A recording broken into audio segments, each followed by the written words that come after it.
sudden flare-up and an equally sudden pullback has unfolded in one of the world's most sensitive maritime corridors as competing accounts emerged about a U.S. Navy destroyer's movements near the Strait of Hormuz and a direct Iranian warning that reportedly forced a reversal. Iranian media tied to the country's security establishment claimed a U.S. warship sailing from the Emirati port of Fujairah toward the Strait of Hormuz was confronted and turned back after what was described as a stern warning from Tehran. In that version of events, Iran sent a message through intermediaries that any U.S. military vessel entering the strait would be attacked within 30 minutes, and that any such escalation could affect diplomatic contacts underway in Islamabad. The claim landed at a moment of heightened sensitivity. U.S. and Iranian delegations were beginning talks in Pakistan, described by Iranian outlets as the most significant engagement between the two sides in decades. The timing one ensured the alleged incident would reverberate well beyond naval channels, raising the risk that a single miscalculation at sea could spill into fragile diplomacy on land. But almost immediately, the story fractured into conflicting narratives. U.S. officials speaking to American media said multiple U.S. Navy vessels transited the Strait of Hormuz without incident. Iranian state television rejected that account, insisting no U.S. vessel had passed through the narrow passage. The result was a familiar fog of claims and counterclaims, and a reminder that in the Gulf, information warfare can move as fast as ships. The tensions were further inflamed after President Donald Trump posted online that Washington had begun clearing the Strait of Hormuz and claimed Iran's mine-laying capability had been neutralized. In his telling, all of Iran's mine-laying vessels had been destroyed, a dramatic assertion that, if true, would represent a major blow to one of Tehran's most feared ASIMI, trike tools. But Iran's messaging suggested the opposite, that the strait remained a pressure point it could still influence, and that any attempt to force passage could trigger consequences. The Strait of Hormuz is not just another shipping lane. It is a global energy choke point, a narrow maritime corridor connecting the Persian Gulf to the Gulf of Oman and the wider Indian Ocean. Roughly a fifth of the world's oil and significant volumes of liquefied natural gas move through it. Even a brief disruption can send ripples through oil prices, insurance markets, and shipping schedules worldwide. That's why even unverified reports of a standoff can rattle global markets and regional capitals. As the maritime situation remained unclear, the diplomatic track in Islamabad became a central focus. Pakistan positioned itself as a facilitator for talks aimed at ending the broader regional conflict and preventing new escalation around the Gulf. The country's leadership publicly framed the meetings as an opening for sustainable peace, while both Washington and Tehran appeared to be testing how much leverage they could extract without detonating the process. Iranian media reported that Tehran arrived with a hard line and a set of red lines it described as essential for lasting stability. According to those reports, Iran laid out 4 major demands presented as non-negotiable conditions. At the top was the Strait of Hormuz itself, not merely as a shipping lane, but as a symbol of sovereignty and leverage. Iran was described as seeking recognition of its authority over the strait, including the power to control access and even impose transit fees on global shipping. Such a demand would be seismic in geopolitical terms. It would challenge long-standing international assumptions about freedom of navigation and would almost certainly face fierce resistance from the United States and U.S.-aligned Gulf states, as well as major energy importers who rely on predictable transit. The second demand, as described by Iranian outlets, was full war reparations from what Tehran called the aggressor, language that suggests Iran wants compensation tied to recent hostilities and strikes. A third demand was the unconditional release of Iranian assets held abroad, a long-running point of contention in U.S.-Iran relations that has repeatedly surfaced in negotiations over sanctions and nuclear constraints. The fourth demand, according to the same reporting, widened the scope beyond the Gulf, a full ceasefire in Lebanon. That condition underscored Tehran's position that de-escalation cannot be limited to one front and that any agreement must address flashpoints across the region. For Washington, the package, if accurately described, would represent a steep political and strategic price, potentially shifting the regional balance of power and setting precedents with implications far beyond this moment. Even with talk of a ceasefire window, tensions remained close to T. Key surface. The maritime theater in particular continued to look fragile because in the Strait of Hormuz, the distance between routine transit and a crisis can be measured in minutes. Pakistan's role became more visible as its prime minister met U.S. Vice President J.D. Vance in Islamabad, with official statements indicating that the talks had begun. Pakistan emphasized its intention to continue facilitating dialogue and to help both sides move toward a durable settlement. The meeting signaled not only Pakistan's diplomatic ambition, but also the urgency felt by multiple capitals to prevent the Gulf from tipping into an open-ended confrontation. Then came another twist, one that, if accurate, could complicate everything from ceasefire implementation to commercial shipping confidence. A report cited by U.S. media said Iran may be unable to fully reopen the Strait of Hormuz for a startling reason: it cannot locate all of the sea mines it deployed during the height of the conflict. That claim reframed the crisis from one of deliberate coercion to one of operational control, suggesting that even if Tehran wanted to guarantee safe passage immediately, it might not be able to do so. The implication is chilling for the shipping industry. Mines are among the most destabilizing weapons in a narrow waterway. They are difficult to detect, can drift from their original positions, and can remain lethal long after the political decision has been made to stand down. Even a single mine strike, or even an unconfirmed report of one, can trigger a spike in insurance premiums, reroute tankers, and cause delays that cascade across energy supply chains.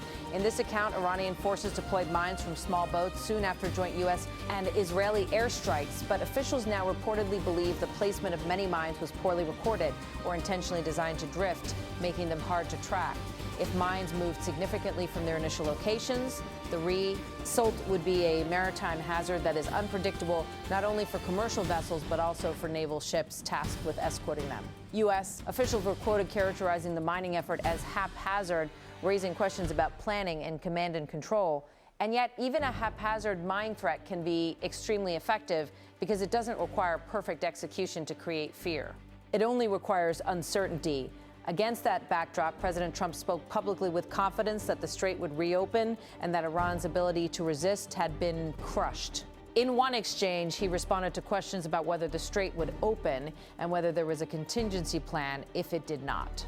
President Donald Trump said, "Yeah, but that'll open up automatically." Yeah, the answer is yes, but the strait will open up. If we just left, the strait's going to, otherwise they make no money. So the strait's going to open, but what we have is no nuclear weapon. But we'll open the strait anyway, Data asked. He then argued that the United States itself is not the primary user of the route, emphasizing that other countries depend on it and would be involved in efforts to keep it open.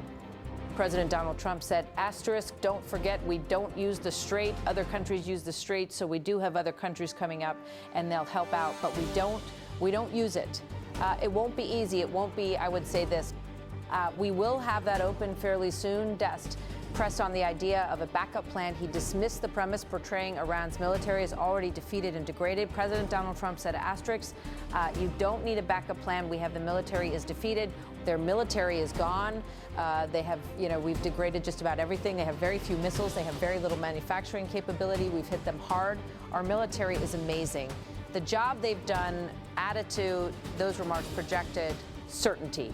But shipping and insurance markets do not move on confidence alone. They move on risk calculations. And if there is even a possibility that mines remain unaccounted for in the world's most critical oil corridor, the practical effect could be a strait that is open politically but constrained operationally. Iran's Revolutionary Guard, according to reports, has issued warnings advising ships to avoid the main channel and use alternative routes to reduce the risk of striking hidden mines. That kind of guidance creates a paradox, a waterway declared open, yet treated as hazardous, forcing vessels into longer paths and increasing congestion in areas that may not be designed for such traffic density. In a narrow strait, congestion itself becomes a risk factor, increasing chances of collision, misidentification, and escalation. The stakes reach far beyond the Gulf monarchies. In Iran, major energy importers across Asia, including India, rely on uninterrupted flows through RMUs. Any sustained restriction, even partial, can push up costs for consumers and industry, strain national energy reserves, and intensify diplomatic pressure on all parties to stabilize the route. And even if mines can be cleared, the psychological damage can linger. In maritime commerce, perception of risk can be as disruptive as risk itself. Insurers may demand higher premiums, shipping companies may reroute, some captains may refuse passage without naval escorts. Each of those decisions can slow the movement of oil and gas, tightening supply and amplifying volatility. As the Islamabad talks proceed, the Strait of Hormuz hangs over every conversation, not just as a negotiating chip, but as a real-world constraint that could undermine progress even if diplomats strike a deal on paper, because the strait is not controlled by signatures.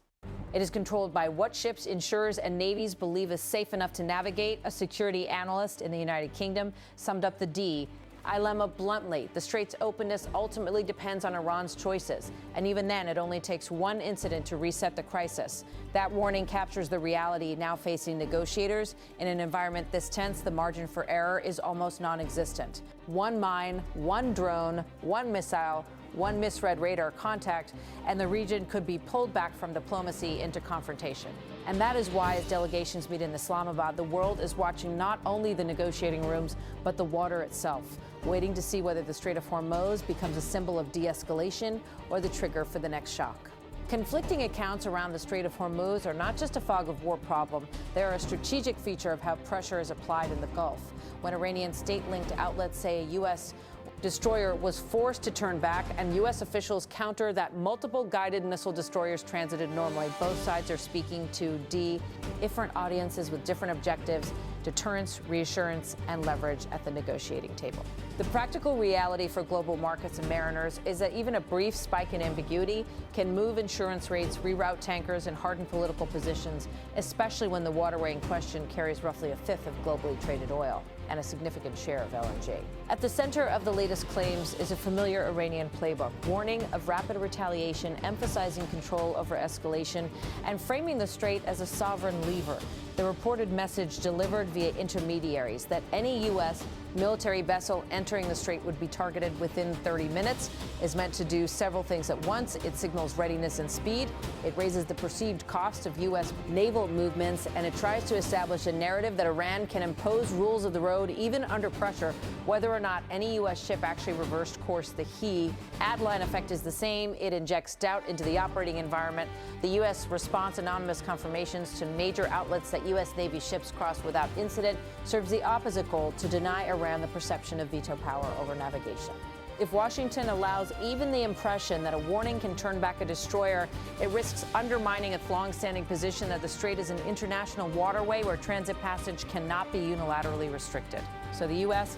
message is designed to reassure partners, calm markets, and keep deterrence intact. The Navy is moving when and where it chooses and is not being dictated to. This is why the competing versions matter, even if the underlying ship movements are never definitively resolved in public. In the Strait of Hormuz, the information environment is part of the battle space. Iran has repeatedly used maritime incidents, harassment, seizures, drone footage, staged announcements to shape global perceptions and to pressure adversaries without crossing the threshold of open war, the U.S. And its partners have used public transits, coalition patrols, and rapid attribution to blunt that narrative. This latest episode fits the pattern. A high-stakes claim lands just as diplomacy begins, and the strait becomes both symbol and bargaining chip. The diplomatic timing is not incidental. When talks are underway, or even rumored to be underway, each side has incentives to look strong at home and credible abroad. Iran, facing internal pressures and regional commitments, wants to show it is not negotiating from weakness. The U.S., facing its own political pressures and alliance expectations, wants to show it is not conceding freedom of navigation. The strait becomes the stage where those competing needs are performed. That performance becomes more consequential when political demands are attached to maritime control. The reported Iranian red lines include recognition of authority over Strait, the ability to control access, and even the collection of transit fees. That is a maximalist position, and it collides with the legal and practical architecture that has governed the strait for decades. Under the UN Convention on the Law of the Sea framework, the strait is generally treated as subject to transit passage for international navigation, meaning coastal states cannot suspend passage for ships proceeding continuously and expeditiously. Iran is not a party to UNCLOS, but the transit passage regime is widely treated as reflecting customary international law for straits used for international navigation. In other words, Tehran can contest the norm, but it cannot easily replace it, certainly not without triggering a broad backlash from maritime powers, energy importers, and shipping interests. That is why this demand, if truly on the table, is less about a realistic end state and more about leverage. By opening with a claim as sweeping as authority over the strait, Iran can trade down later, perhaps toward narrower concessions, limits on certain military activities, informal notification practices, sanctions relief tied to maritime security, or a deconfliction channel that implicitly acknowledges Iranian influence without formally rewriting the rules. In negotiations, maximalist opening positions often function as scaffolding for a later compromise. The other reported conditions, war reparations, release of blocked assets, and a ceasefire in Lebanon also map onto a strategy of linking theaters. Iran has long sought to avoid compartmentalization because linkage increases bargaining power. If the U.S. wants calm in the Gulf, Tehran argues it must also accept de-escalation terms elsewhere. From Washington's perspective, that linkage is precisely what it resists. It prefers issue-by-issue arrangements that don't grant Iran a veto across multiple fronts. This clash linkage versus compartmentalization often determines whether talks produce a narrow tech nickel deal or collapse under the weight of regional politics. The most destabilizing element in the transcript, however, is not the rhetoric about control. It is the claim that Iran cannot fully reopen the strait because it cannot locate all of the mines it deployed. If accurate, that would represent a dangerous loss of control over a tool that is supposed to be coercive and calibrated. Mines are attractive to weaker naval powers precisely because they are cheap, deniable, and can impose outsized costs. But they are also indiscriminate once in the water, especially if records are poor, currents are strong, or deployment is rushed. A mine campaign that cannot be reliably mapped and cleared becomes a threat not just to adversaries, but to everyone, including the deploying state's own shipping and political objectives. This is the paradox. Mining the strait is meant to create leverage, but an untracked minefield creates chaos that can boomerang, even if a ceasefire or de-escalation under our standing exists. Insurers and shipping companies will not treat the strait as open simply because a political statement says so. They will treat it as open when the risk is quantifiable and manageable. That determination is made by a relatively small number of actors, underwriters, risk consultancies, ship owners, charters, who respond to incident probabilities, not diplomatic optimism. That's why the difference between technically open and functionally open matters. A government can declare a channel open, but if vessels must avoid the main route, sail in convoys, accept naval escorts, slow transit speeds, or deviate into longer passages, the costs rise. Those costs show up quickly, freight rates spike, war risk premiums rise, delivery schedules slip, and energy prices can jump on the mere expectation of disruption. The global economy is not just sensitive to actual stoppages, it is sensitive to uncertainty. The transcript also captures how political leaders try to project inevitability in the face of that uncertainty. In the quoted remarks, President Donald Trump insists the strait will open and argues Iran has strong incentives because it needs revenue. The key lines are President Donald Trump said, yeah, the answer is yes, but the strait will open up.